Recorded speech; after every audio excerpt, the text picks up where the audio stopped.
윤리적 성찰은 생활 속에서 자신의 마음가짐, 행동 또는 그 속에 담긴 자신의 정체성과 가치관에 관하여 윤리적 관점에서 깊이 있게 반성하고 살피는 태도다.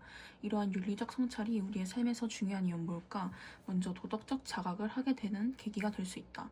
인간은 가치 있는 것은 무엇인가? 라는 물음을 기준으로 자신의 삶을 성찰하고 변화시킬 수 있는 존재이다. 이는 소크라테스가 성찰하지 않는 삶은 살 가치가 없다 라고 주장한 것과 연결된다. 이 말은 아무 생각 없이 살거나 가치 있는 것을 얻기 위한 방법이 무엇인지 자각하지 못한다면 비도덕적인 삶을 살 수밖에 없다는 뜻을 의미한다. 우리는 윤리적 성찰을 통해 자신의 존재를 자각함으로써 도덕적 삶을 살 수 있게 된다. 또한 인격을 함양하는 데 도움을 줄 수 있기 때문이다. 윤리적 성찰은 자신의 삶을 반성적으로 돌아볼 것을 요구하며 이를 통해 우리는 윤리적 실천성을 높이고 나아가 도덕적 자신의 변화 혹은 성장을 도모함으로써 참다운 인격을 완성할 수 있게 된다. 이처럼 우리는 윤리적 성찰을 통해 어제와 다른 오늘을 살 수 있고 새로운 존재를 거듭날 수 있으며 자신을 올바르게 세울 수 있다. 먼지 낀 거울을 매일 닦아 자신의 모습을 제대로 볼 수 있듯이 우리는 지속적인 성찰을 통해 올바른 자아 정체성을 형성할 수 있다. 윤리적 성찰의 방법은 다양하다. 일반적으로 윤리적 성찰은 어떻게 살아야 할 것인지를 고민하고 자신의 도덕적인 관점에서 반성적으로 검토하는 것이다. 이를 통해 우리는 자신의 내면과 외면을 모두 응시하면서 자신의 존재를 자각하고 자기중심적 삶의 한계를 극복하고자 할 수 있다. 우리가 도덕적인 관점에서 반성을 할 때 끊임없이 자신을 향해 다음과 같은 질문을 던져야 한다. 이대로 살아도 괜찮은가? 바르게 산다는 건 무엇일까? 왜 이기적으로 살면 안 되는가? 내가 무엇을 잘못하고 있는가? 내가 생각하고 믿는 것들이 정당한가? 왜 옳다고 믿는 바대로 살아가지 못하는가? 이런 유형의 물음을 스스로 묻는 사람은 윤리적으로 자신을 성찰하는 사람이며 이미 도덕적으로 살아가는 사람이라고 할 수 있다. 한편 동서양의 풍부한 윤리적 정통에 근거한 윤리적 성찰의 방법도 있다. 예를 들어 유교에서는 증자가 제시한 일일삼성이나 거경의 수양 방법이 있다. 또한 불교에서는 참선을 성찰의 방법으로 제시하고 있다. 참선은 무엇이 인간의 참된 삶인지를 깨닫고 자신의 맑은 본성을 찾아 바르게 살아가기 위해 앉아서 하는 수행법이다. 더불어 서양 윤리적 전통에서는 소크라테스의 삼파술이 있다. 삼파술은 끊임없는 질문을 통해 자신의 무지를 자각할 수 있도록 돕는 방법이다. 소크라테스의 삼파술. 소크라테스는 어느 오후날 당시 아테네에서 존경받던 장군 라케스를 만났다. 라케스는 용기 있는 자는 군인이 되어야 하고 전쟁터에서는 물러서지 않아야 한다는 고정관념에 사로잡혀 있었다. 그런데 소크라테스가 라케스, 참된 용기란 무엇인지 말해주겠소? 라고 질문을 던졌다. 그리고 이어지는 대화를 통해 용기 있는 사람은 전쟁터에서 후퇴하지 않는다는 상식을 깨뜨렸다. 소크라테스는 우선 용기가 있으면서도 전쟁터에서 후퇴한 경우나 후퇴하지 않았어도 용기가 없는 사람이 있는지를 생각해 보았다. 그리고 곧바로 그런 경우를 발견했다. 그는 플라타이아이 전투에서 페르시아군을 맞은 스파르타군은 매우 용맹스러웠지만 계속 후퇴하면서 기회를 보다가 적의 대열에 흐트러진 틈을 이용해 공격하여 승리했던 사실을 떠올린 것이다.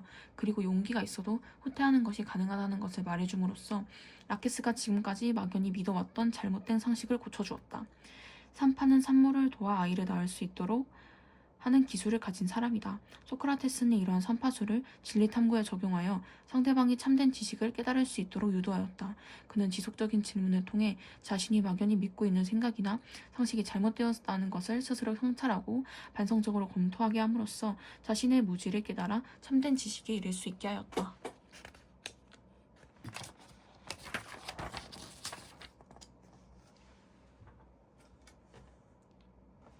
윤리적 삶을 살기 위해 우리는 도덕적 탐구나 윤리적 성찰을 어떻게 해야 할까?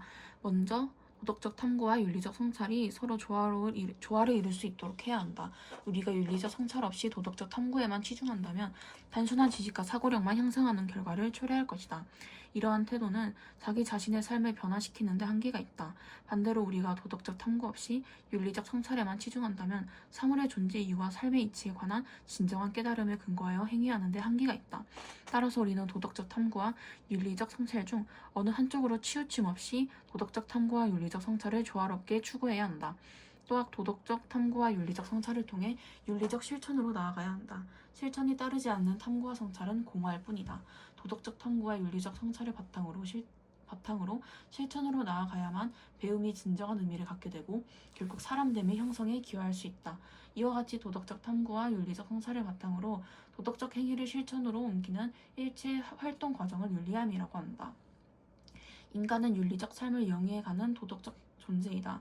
그러므로 인간이라면 누구나 윤리적 삶을 지향하면서 살아야 하고 이를 위해 반드시 도덕적 탐구와 윤리적 성찰을 바탕으로 꾸준히 실천적 행위로 나아가야 한다. 포포의 합리주의적 태도. 내가 합리주의라 할 때 철학적인 이론을 말하는 것이 아니다. 내가 이성이나 합리주의를 논할 때는 오직 우리가 우리 자신의 실수와 오류에 대한 타인의 비판을 통해 그리고 나아가 자기 비판을 통해 학습을 할 수 있는 믿음을 이야기하는 것이다. 합리주의자는 한마디로 자신이 옳음을 증명하는 것보다 다른 이에게서 배우는 것을 더 중요하게 여기는 사람이다. 나아가 남의 의견을 무조건 받아들이는 게 아니라 자기 생각에 대한 남의 비판을 흔쾌히 받아들이고 남의 생각을 신중히 비판함으로써 타인에게서 기꺼이 배울 의향이 있어야 한다. 여기서 중요한 것은 비판, 더 정확히 말하면 비판적 논의이다. 인간의 관념에 한해서는 오직 비판적 논의만 이 찌꺼기에서 나다를 가려낼 수 있다. 한 가지 관념을 다각도에서 검토하고 타당한 판단을 내리는 데 필요한 성숙함은 오직 비판적 논의를 통해서만 얻을 수 있다. 합리주의자는 비판적 논의의 근본이 되는 주고받기, 태도가 철저히 인간적인 의미를 가지고 있다고 본다.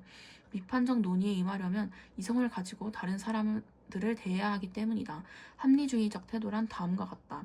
내가 틀리고 당신이 옳을 수도 있다. 진리에 가까이 하는 것이 누가 옳고 그른지 따지는 것보다 더 중요하다는 것을 잊지 않다는 전제하에 이 논의가 끝날 때쯤 우리 모두 이 문제를 전보다 더 명확하게 볼 수 있기를 바라자.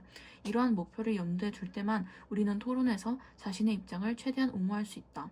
분석. 포퍼는 진리에 다가가는 방법으로 합리주의적 태도를 강조한다. 합리주의적 태도란 누가 옳은지 그른지를 따지기보다 자신의 생각에 대한 다른 사람의 비판을 흔쾌히 받아들이고 남의 생각도 신중히 비판함으로써 진리에 더 가까이 다가가려는 태도를 말한다. 또한 그는 합리주의적 태도가 다각적인 면에서 검토하고 다양한 판단을 내릴 수 있는 비판적인 동의를 얻어질 수 있다고 보았다.